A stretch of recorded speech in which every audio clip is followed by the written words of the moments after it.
My dear student, welcome to your loving channel Ahmed Sir's English Academy. I am super excited to have you here today. Today I will discuss something about this channel. So don't forget to subscribe this channel and hit the bell icon so that you will get all the notification as I uploaded here. Hi mormor ছাত্ৰ ছাত্ৰীসকল, আজিৰ এই video' Ahmed ছাৰছ English একাডেমীৰ প্ৰথম video' হ'ব আৰু এই ভিডিঅ'ৰ জৰিয়তে মই তোমালোকক কিছু কথা জনাম এই চেনেল সম্পৰ্কে। যেহেতু এটো মোৰ নতুন চেনেল আৰু এই চেনেলৰ আজিৰ এই ভিডিঅ'টি হ'ব প্ৰথম ভিডিঅ' আৰু এই ভিডিঅ'ৰ জৰিয়তে মই তোমালোকক এই চেনেলৰ জৰিয়তে কি সুবিধা প্ৰদান কৰা হ'ব বা তোমালোকে কি সুবিধা গ্ৰহণ কৰিব পাৰিবা এই চেনেলৰ যোগেদি সেই বিষয়ে মই কিছু কথা কম। গতিকে ভিডিঅ' ষ্টাৰ্ট কৰাৰ আগতে মই মোৰ পৰিচয় দিব বিচাৰিছো। তোমালোকে স্ক্ৰীনত চাই লোৱা মোৰ পৰিচয়। মই কেইবা বছৰ ধৰি অফলাইনত ছাত্ৰ ছাত্ৰীসকলক শিকাই আছো। Class 10, 9, 8, first year, second year and other competitive exam মই ছাত্ৰ ছাত্ৰীসকলক পঢ়াই আছো বা পঢ়াইছো বা এতিয়াও অফলাইনত পঢ়াও। গতিকে মই ভাবিছো এই চেনেলৰ যোগেদি মই যাতে অসমৰ ছাত্ৰ ছাত্ৰীসকলক অৰ্থাৎ গোটেই অসমৰ ছাত্ৰ ছাত্ৰীসকলক কিছু হলেও সহায় কৰিব পাৰো তাৰ লক্ষ্যৰে এই চেনেল মই খুলিছো। আৰু এই চেনেলৰ যোগেদি মই এটা কথা ক'ব বিচাৰিম যে NAP 2020 আসলতে মোটোটো কি, NAP 2020 কি কৈছে সেই বিষয়ে আমি জানা দৰকাৰ। সাধাৰণতে NAP 2020 যেটো মেইন থিম সেই থিমটো হ'ল যে ছাত্ৰ ছাত্ৰীসকলক পেৰট লাৰ্নাৰ যাতে নহয়, অৰ্থাৎ ছাত্ৰ ছাত্ৰীসকলে যাতে মুখস্থ বিদ্যাৰ ওপৰত ডিপেন্ডেন্ট নহয় বা ছাত্ৰ ছাত্ৰীসকলৰ ইনাৰ কেপাবিলিটি কেনেকুৱা ধৰণৰ আছে, তেওঁলোকৰ এনালজিক্যাল ডেভেলপমেন্ট কেনেকুৱা হ'ব লাগে, তেওঁলোকৰ ৰিজনিং ডেভেলপমেন্ট কেনেকুৱা হ'ব লাগে, তেওঁলোকৰ বিদ্যায়তনিক দিশত কেনেকুৱা ধৰণৰ পাৰদৰ্শিতা থকা দৰকাৰ বা সমস্যা এটাৰ তৎক্ষণাৎ সমাধান কেনেকৈ দিব পাৰিব তাৰ ওপৰত ভিত্তি কৰি NAP প্ৰস্তুত কৰা হৈছে। আৰু এটা কথা যে আমি জানো যেটো লাষ্ট এক্সাম হৈ গ'ল, সেই এক্সামত আমি দেখা পাইছো সোশ্যাল সায়েন্সৰ এটা কুৱেশ্যন লৈ সোশ্যাল মিডিয়াত টুলপাৰ লাগিছিল বা নানা ধৰণৰ কন্ট্ৰভাৰ্সি হোৱা দেখা গৈছিল। সাধাৰণতে কুৱেশ্যনটো একেবাৰে সিম্পল আছিল, কিন্তু আমাৰ উত্তৰ দিওঁতে কি হৈছিল যে আমি অলপ টান পাইছিলো। মই হেতু নকওঁ যে গোটেই ছাত্ৰ উত্তৰটো দিব পৰা নাই, ম্যাক্সিমাম ষ্টুডেন্টে সেই কুৱেশ্যনৰ উত্তৰটো দিব পৰা নাছিল। হেতু নহয় যে ছাত্ৰজনে নাজানে, ছাত্ৰজনে কথাটো জানে, প্ৰত্যেকজন ছাত্ৰই সেই বিষয়ে জানে, কিন্তু তেওঁলোকে কেনেকৈ উপস্থাপন কৰিব লাগিব আৰু তেনেকুৱা ধৰণৰ সিচুৱেচন আহিলে আমি কেনেকৈ তাৰ ৰিপ্লাইটো দিব লাগে সেই সম্পৰ্কে আমি হয়তো বিদ্যালয়বিলাকত সেই ট্ৰেইনিংটো আমি পোৱা নাছিলো বা সেই তেনেকুৱা ধৰণৰ ক্লাছ আমি পোৱা নাছিলো। কিন্তু মই আশাবাদী যে নেক্সট ইয়াৰত আমাৰ যিবিলাক বিদ্যালয় আছে সেই বিদ্যালয়বিলাকৰ শিক্ষকসকলেও যথেষ্ট ভালকৈ পঢ়াব আৰু তেওঁলোকেও যথেষ্ট জ্ঞানী, তেওঁলোকে নানা ধৰণৰ ট্ৰেইনিং লৈছে বা তেওঁলোকৰ নানা ধৰণৰ ডিপ্লোমা ডিগ্ৰী আছে, তেওঁলোকে ভাল শিক্ষক। গতিকে তেওঁলোকে নাজানে কেনেকুৱা ধৰণৰ কুৱেশ্যন প্ৰস্তুত কৰা হ'ব বুলি, যাৰ কাৰণে এনেকুৱা ধৰণৰ সিচুৱেচন আহি পৰিছিলে। যে নহওক যে এতিয়া আমি কেনেকৈ পঢ়িম 2025 2025 ষ্ট্ৰেটেজি কি হ'ব হেতু মই তোমালোকৰ লগত শেয়াৰ কৰিম এই ভিডিঅ'ৰ জৰিয়তে। তাৰ কাৰণে মই আগতে তোমালোকক কওঁ যে আমি এটা ভাল ফলাফল দেখাবৰ কাৰণে বা ভাল ফলাফল পাবৰ কাৰণে আমি কিছুমান কথা জানি লোৱা দৰকাৰ। প্ৰথম কথাটো হ'ল যে তোমাৰ লক্ষ্য বা টাৰ্গেট তুমি ফিক্স কৰিব লাগিব। You have to choose your target. You have to fix your robust goal. What you want. তুমি কি বিচৰা বা তুমি কি কেনেকুৱা ধৰণৰ ৰিজাল্ট বিচৰা বা কেনেকুৱা ধৰণৰ ৰিজাল্ট লাগে সেইটো তুমি কি কৰিব লাগিব আগতে চুজ কৰিব লাগিব। নেক্সট কথা আহিব তুমি কেনেকৈ আগবাঢ়িবা, তুমি কেনেকৈ এই যাত্ৰাত আগবাঢ়ি যাবা তাৰ কাৰণে মূল মন্ত্ৰটো হ'ল তোমালোকৰ কনসিস্টেন্সি অৰ্থাৎ ৰেগুলাৰিটি আমাৰ ষ্টাডিত যদি আমাৰ ৰেগুলাৰিটি নাথাকে ডিসিপ্লিন নাথাকে তেতিয়াহ'লে আমি কেতিয়াও এটা ভাল ফলাফলৰ আশা কৰিব নোৱাৰো গতিকে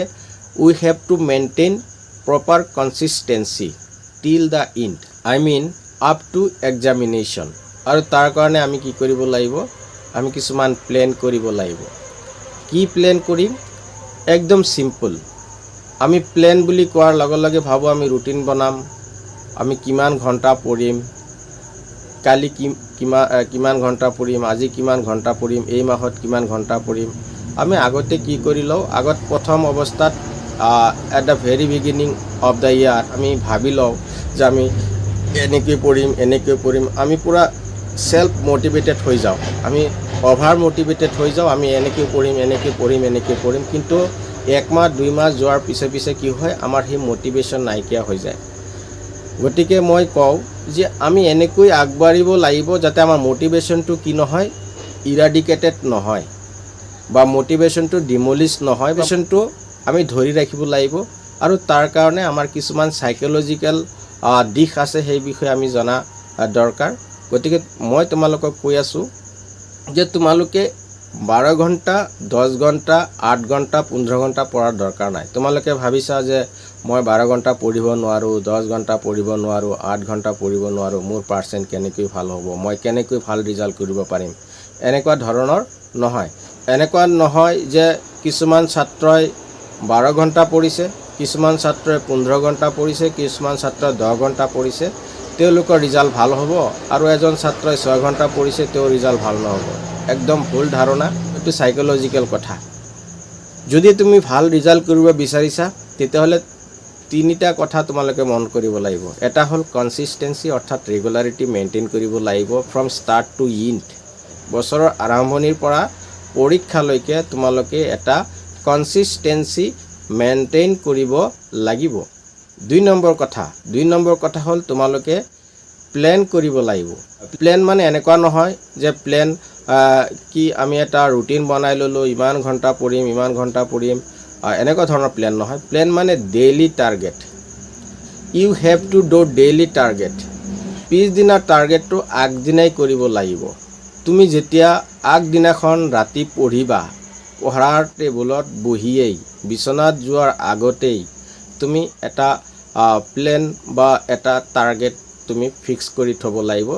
নেক্সট দিনাখনৰ কাৰণে যে নেক্সট দিনাখন তুমি কি পঢ়িবা নেক্সট দিনাখন সাপোজ টপিক 1 2 3 এছামিছৰ যিকোনো দুটা টপিকস পঢ়িম এনেকুৱা ধৰণৰ টপিকস এনেকুৱা ধৰণৰ তোমালোকে সিলেক্ট কৰিব পাৰা যে মই নেক্সট দিনাখন কি পঢ়িম যে সায়েন্সৰ অমুক লেসন দুটা লেসন পঢ়িম ম্যাথছৰ অমুক দুটা লেসন মই প্ৰেক্টিস কৰিম এছামিছৰ এই লেসনটো মই পঢ়িম এনেকুৱা ধৰণৰ তোমালোকে আগদিনাখনেই পিছদিনাখন প্ল্যানটো কৰিব লাগিব নেক্সট দিনাখন তোমালোকে আকৌ প্ল্যান কৰিব লাগিব তাৰ পিছত কি পঢ়িবা এনেকুৱা ধৰণৰ প্ল্যান কৰি গৈ থাকিব লাগিব ডেইলি প্ল্যান ডেইলি কৰিব লাগিব এনেকুৱা ধৰণে ডেইলিৰ প্ল্যান ডেইলি কৰিব লাগিব you have to make plan daily বেসিছত প্ল্যান কৰিব লাগিব যদি তোমালোকে এক বছৰৰ প্ল্যান এক দিনাইখনেই কৰি লোৱা তেতিয়াহ'লে সেই প্ল্যান নাথাকে মানে তোমালোকে ডিমোটিভেটেড হৈ যাবা গতিকে ডেইলি প্ল্যান ডেইলি কৰিব লাগিব নিড বুজি তোমালোকৰ প্ৰয়োজন বুজি যে কোনখিনি তোমালোকৰ ড্ৰবেক্স আছে কোনটো সাবজেক্ট বেছি ভাল লাগে কোনটো বেয়া লাগে হেতু তোমালোকে ডেইলি বেসিছত টাৰ্গেটটো সেট কৰি গৈ থাকিব লাগিব আৰু এনেকৈ যদি তোমালোকে মই ক 2 মাহ কৰা চাবা তোমালোকৰ ইমপ্ৰুভমেন্ট কেনেকুৱা আছে তো 100% মই এসুৰেন্স দি কৈছো মই গ্যাৰান্টি দি কৈছো যে তোমালোকে মাত্ৰ 2 মাহ ফলো কৰি সোৱা এনেকুৱা পদ্ধতি বা এনেকুৱা ষ্ট্ৰেটেজি যদি তুমি 2 মাহ ফলো কৰি যোৱা চাবা তোমাৰ ইমপ্ৰুভমেন্ট কেনেকুৱা হৈছে নেক্সট কথা হ'ল যে তোমালোকে এটা ইকুৱেল ষ্টাডি কৰিব লাগিব you have to do equal study means কি ইকুৱেল ষ্টাডি মানে কি ইকুৱেল ষ্টাডি মানে হ'ল যে এনেকুৱা ধৰণৰ কিছুমান ছাত্ৰ ছাত্ৰী আছে যে ইংৰাজী ভাল পায় ম্যাথছ ভাল পায় হিন্দী ভাল নাপায় বা কিছুমান ছাত্ৰ আছে হিন্দী ভাল পায় আছামিজ ভাল পায় ইংৰাজী ভাল পায় সায়েন্স ভাল নাপায় গতিকে তো বছৰৰ আৰম্ভণিৰ পৰাই সেই ভাল নলগা বিষয়টো কম কৈ পঢ়ি যায় পিছত পৰীক্ষাৰ 2 মাহ 1 মাহ আগত হেতু ষ্টাৰ্ট কৰে আল্টিমেটলি তেওঁৰ কি হ'ব ৰিজাল্ট বেয়া হৈ যাব গতিকে ইকুৱেলি ষ্টাডি কৰিব লাগিব বেলেন্স ৰাখিব লাগিব সাবজেক্টবিলাকৰ মাজত যে মই ভাল লগা বা বেয়া লগা প্ৰতিটো সাবজেক্ট কি আমি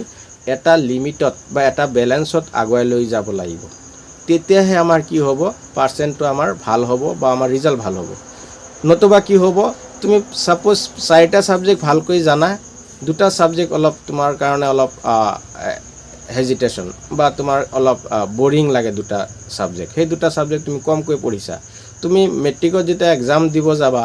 তেতিয়া চাবা যে তোমালোকৰ দুটা সাবজেক্টত মাৰ্ক কম হৈ গৈছে মানে 80 ডাউনত আহি গৈছে আৰু 4টাত তোমাৰ 95 বা 90 প্লাস হৈ গ'ল আল্টিমেটলি তোমাৰ পাৰ্চেন্টেজটো কি হৈ যাব 90 ডাউনত গুচি যাব গতিকে তুমি যিমানে ভাল ষ্টুডেন্ট নোহোৱা তুমি যদি ইকুৱেল ষ্টাডি কৰি নোযোৱা তেতিয়াহলে তোমাৰ ৰিজাল্ট ভাল নহব অৰ্থাৎ তুমি ডিস্টিংশনৰ আশা কৰিব নোৱাৰিবা নেক্সট কথা হ'ল যে তোমাৰ স্মাৰ্ট ৱৰ্ক কৰিব লাগিব যে হাৰ্ডৱৰ্কটো আমি জানো হাৰ্ডৱৰ্ক সবেই কৰে কোনে হাৰ্ডৱৰ্ক নকৰে খেতিয়কে জানো হাৰ্ডৱৰ্ক কৰে হাল মাৰি আছে হিউ হাৰ্ডৱৰ্ক কৰে কামলা এজনে পথাৰত হাৰ্ডৱৰ্ক কৰিছে 24 ঘণ্টা কাম কৰিছে কিন্তু হাৰ্ডৱৰ্ক কৰিলেই আমি সাকসেস হ'ব নোৱাৰো হাৰ্ডৱৰ্ক কৰিলে আমাৰ সাকসেস মানে তাড়াতাড়ি নাহে এই সাকসেস পাওঁতে আমাৰ বহুত দেৰি হৈ যায় আমি কি কৰিব লাগিব আমাৰ we have to convert our hard work to smart work মানে আমাৰ হাৰ্ড ওয়াৰ্কটো আমি কি কৰিব লাগিব স্মাৰ্ট ওয়াৰ্কলৈ কি কৰিব লাগিব পৰিৱৰ্তন কৰিব লাগিব যেতিয়া আমি স্মাৰ্ট ওয়াৰ্ক কৰা ষ্টাৰ্ট কৰি দিম তেতিয়াই কি হ'ব আমাৰ সাকসেসৰ ফালে আমাৰ এখোজ আমি কি হ'ম আগুৱাই যাম গতিকে মই তোমালোকক এই চেনেলৰ যোগেদি মই কেনেকৈ পঢ়িব লাগিব কেনেকৈ পঢ়িলে মনত থাকিব কি পঢ়িব লাগিব কেনেকৈ ষ্ট্ৰেটেজি আমি ইউজ মেইনটেইন কৰিম you know how to study what to study and why to study অৰ্থাৎ মই ক'ব বিচাৰিছো যে মই কি পঢ়িম কেনেকৈ পঢ়িম কিয় পঢ়িম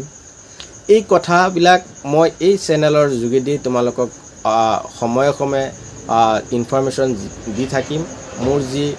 ক্ষুদ্ৰ নলেজ আছে সেই ক্ষুদ্ৰ নলেজৰ পৰা মই তোমালোকক উপদেশবিলাক দি গৈ থাকিম আৰু মই আশা কৰোঁ যি ছাত্ৰ ছাত্ৰীয়ে এই চেনেলটো ফলো কৰিব অৰ্থাৎ এটা ভিডিও মিছ নকৰিব মই যিটো প্ৰভাইড কৰিম এই চেনেলত তোমালোকে যদি ফলো কৰা হেতু ওয়াচ কৰা নিশ্চয় তোমালোকে 100% কি হ'বা সাকসেস হ'বা আৰু তোমালোকৰ কি হ'ব স্কোৰো কি হ'ব ইনক্ৰিজ হৈ যাব তোমালোকৰ পঢ়াৰ পদ্ধতিও চেঞ্জ হৈ যাব তোমালোকে কেনেকৈ পঢ়িব লাগিব তোমালোকে কেনেকৈ ডেইলি ওয়ার্ক মানে ডেইলি স্ট্ৰেটেজি বনাব লাগিব আৰু ডিপাৰ্টমেন্টাল যিবিলাক ইনফৰমেশন আছে মই তোমালোকক জনাই থাকিম তাৰ পিছত তোমালোকক এই চেনেলৰ যোগেদি মই কমপ্লিট ইংলিশ মানে class 9 10 first year and second ইয়াৰৰ যেটো টেক্সট বুক আছে ইংলিশ টেক্সট বুক সেই ইংলিশ টেক্সট বুকৰ প্ৰতিটো লাইন প্ৰতিটো ওয়াৰ্ড প্ৰতিটো কথা মই এই চেনেলৰ যোগেদি তোমালোকক শিকাম আৰু ইয়াৰ লগতে কমপ্লিট গ্ৰামাৰ তোমালোকে এই চেনেলত পাই যাবা গতিকে মই ভাবো যদি তোমালোকৰ এই চেনেল চাই ভাল লাগে বা উপকৃত হম বুলি ভাবিছা তেতিয়াহলে সবেই কি কৰিবা চেনেলটো সাবস্ক্ৰাইব কৰিবা আৰু ডেইলি বেসিছত কমসে কম এই চেনেলৰ নোটিফিকেশন বিলাক চাবলৈ চেষ্টা কৰিবা মই কাৰণ মই এই চেনেলত এটা মই টাৰ্গেট লৈছো যে এই চেনেলৰ যোগেদি class 8 9 10 first year and second ইয়াৰৰ ইংলিশ ৰিলেটেড যিকোনো সমস্যা ই লাগিলে ইংলিশ ৰিডিংয়ে হওক ই লাগিলে ইংলিশ ৰিডিংয়ে হওক ইংলিশ to Assamese translation হওক টেক্সচুৱেল কুৱেশ্যনেই হওক তাৰ পিছত প্ৰিভিয়াছ ইয়াৰ কুৱেশ্যনেই হওক ষ্টাৰ কুৱেশ্যনেই হওক প্ৰত্যেকটো লেসন ৰিলেটেড সেমাৰি কুৱেশ্যনেই হওক all things related to English textbook and grammar will discuss here and I will provide all the resource materials related to English textbook and grammar on this channel and I think if you follow this channel you will be benefited and able to get a good score in your final examination আৰু মই আৰু এটা কথা important কথা মই ক'ব পাহৰিছোঁ এই 2025 চনত কেনেকুৱা ধৰণে আমি ষ্ট্ৰেটেজি ল'ম কেনেকুৱা ধৰণে পঢ়িম কেনেকুৱা ধৰণৰ কুৱেশ্যন আহিব বা কেনেকুৱা ধৰণৰ কুৱেশ্যন আহিলে আমি কেনেকৈ ৰিপ্লাই দিম তাৰ উত্তৰ কেনেকৈ দিম সেই কথাবিলাক আমি কি কৰিম এই চেনেলত আলোচনা কৰিম I think you will solve all type of problem at once আমি 2025 চনত কেনেকৈ শিকিম কি পঢ়িম কেনেকৈ পঢ়িম সেই গোটেই কথা শিকিম আৰু এটা কথা মই তোমালোকক জনাও যে মোৰ এটা ভিডিঅ' অলৰেডি এডিট হৈ আছে 2 দিনৰ ভিতৰত এডিট হৈ যাব ক্লাছ 10ৰ ইংলিছ টেক্সট বুকৰ এ লেটাৰ টু গড এই লেসনটো মই ভিডিঅ' এটা ৰেকৰ্ড কৰিছোঁ এডিটিং কৰি আছোঁ অলপকৈ যে এডিটিং হ'লে মই আপলোড কৰি দিম আৰু মোৰ আশা তোমালোকে এই ভিডিঅ'টো সবেই চাবা নিশ্চয় তোমালোকে সেই ভিডিঅ'টো চোৱাৰ পিছত আৰু সেই a letter to god lesson related কোনো ধৰণৰ নেক্সট আৰু ভিডিঅ' চাব নালাগে কোনো ধৰণৰ নোটছ কিনিব নালাগে you don't need to buy any notes from market ইংৰাজীৰ কাৰণে তোমালোকে কোনো ধৰণৰ নোটছ কিনিব নালাগিব মই লাগিলে হেতু ৰিডিঙেই হওক ইংলিছ টু এছামিজ ট্ৰান্সলেশ্যনেই হওক প্ৰত্যেকটো টেক্সট বুকৰ কুৱেশ্যনৰ এনসাৰেই হওক প্ৰিভিয়াছ ইয়াৰৰ কুৱেশ্যনৰ এনসাৰেই হওক লাষ্ট 10 ইয়াৰ্ছৰ কম্প্ৰিহেনশ্যনেই হওক ইংলিছ গ্ৰামাৰৰ হওক যিকোনো কুৱেশ্যনৰ এনসাৰ বা যিকোনো সমস্যা বা যিকোনো তোমালোকৰ পঢ়িবলগীয়া বা পৰীক্ষাত যিবিলাক আহিব সেই প্ৰত্যেকটো কথাই মই তোমালোকক এই চেনেলৰ যোগেদি শিকাম তোমালোকক আজিৰ এই ভিডিঅ'ত এইখিনি কৈ এণ্ড আপ কৰিব গৈ আছোঁ সো থ্যাংক ইউ ফৰ ৱাচিং